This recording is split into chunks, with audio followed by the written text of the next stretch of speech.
So it's Ant here at Planet Mosh, and I'm here with Laurence Jones. How are you doing, Laurence, and how was your set this afternoon? I'm doing good, thank you. Yeah, it was a cracking set. It was a great day, very hot, really nice. Everyone seemed to enjoy it. My first time here as well, so really enjoyed it.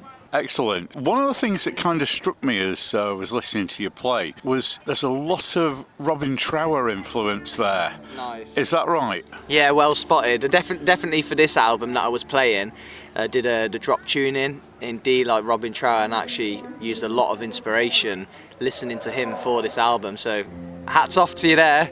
Well, as you can tell, I've been around a while and listened to a lot of his music in the past. He's one of my favourite guitarists. Oh, wow. Is he one of yours as well? Definitely, yeah. And I'll be completely honest, I've always known he's been there and, Bridge of Signs.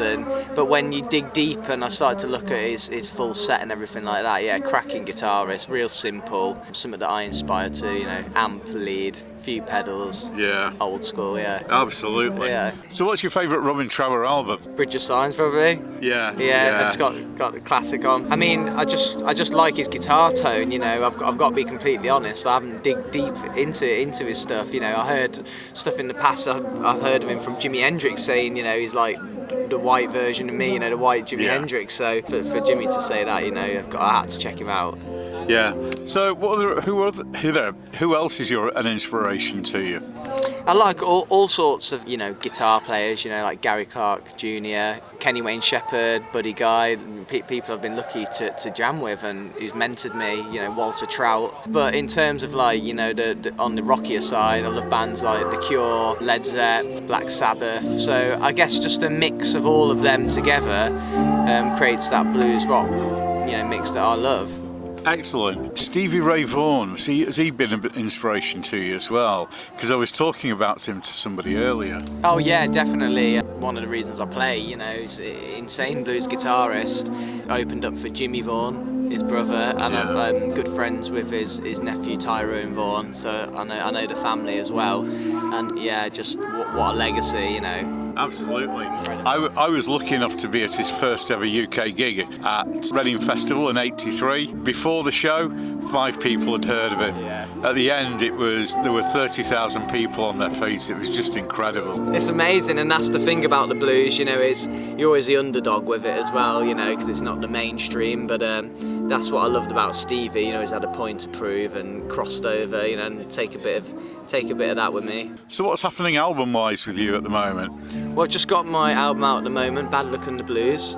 That came out September last year. Been touring that throughout the UK and Europe, which has been a lot of fun. Still got a few miles left in the old album yet for me to the end of the year. Yeah, and then I'm just working on writing some new music. I've got a lot of music stored in the background, that I've done. Just been on the road and inspired along the way. I've probably got about 30, 40 songs already lined up.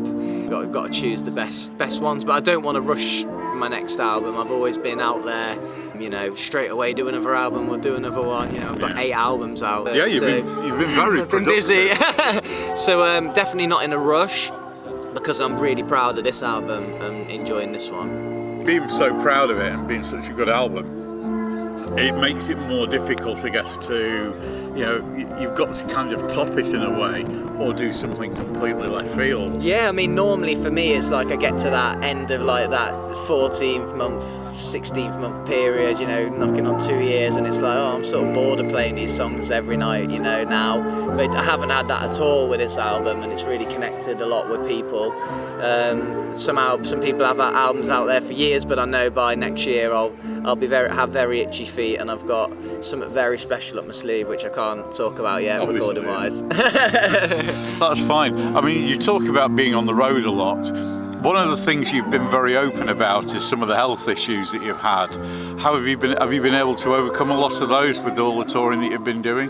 Yeah, it's been hard, to be completely honest with you. Doctor's advice is don't tour as much, and all of that. Late nights and bad food on the road, it can't be helped, It's quite a stressful job on your giving a lot of energy, but I've tried to keep the balance really good this year, not do as much but pick bigger gigs, quality over quantity, and it seemed to really works for me. You know, I still have ups and downs with my health, just got to take every day. You know, it's a disease I can't get rid of. It's just about controlling it, isn't it? And being strict on yourself. You know, I've cut out a lot of fizzy drinks and loads of chocolates and rubbish like that. You know, all the stuff that'll set it off. So that's why I look skinny, because I'm actually on a healthy diet, but a boring diet. But yeah, just it's good to feel healthy, you know. Right, well, one last question for you, and we ask this of everyone.